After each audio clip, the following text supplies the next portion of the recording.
Let's look at how to input a request into the Reserve Preferencing portal. Before you begin, just confirm you're using the appropriate tab for the type of preference you're wanting to input, whether that be the daily preferences or standing preferences. For this lesson, we're just going to stay on the daily preferences tab. So you're going to start by clicking the white paper icon in the request box, which will open and create our first request. It's also going to activate the options in the toolbar within the request box, as well as the criteria portion of the screen, which is what's going to allow us to specify which criteria we want read as our first preference.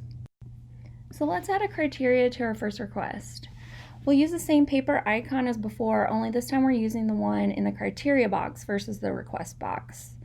Once we click it, we'll be given the second line item here where a drop-down menu of all the available criteria types are listed.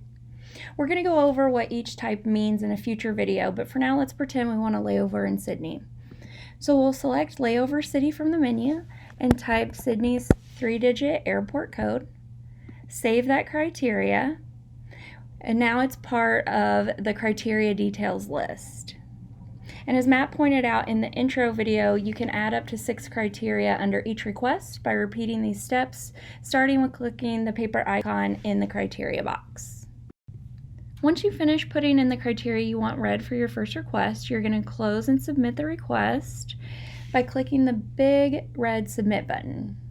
This means the request is going to be read by the system, and we can cross-check ourselves by ensuring that the asterisk is gone after the number 1.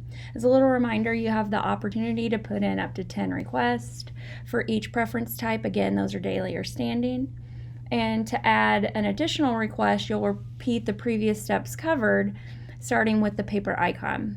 So let's practice the process again now that everyone's a little bit more comfortable with the system. When we click the paper icon, we've now created and opened our second daily preference request. Next, we'll again select the paper icon under the criteria box. This time I'm going to select earliest check-in after 11 a.m. Save that criteria.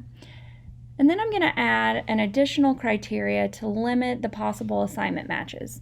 How about we go with equipment type, and I want to fly a 777.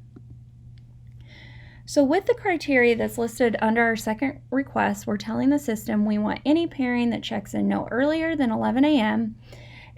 and will work at least one segment on a 777.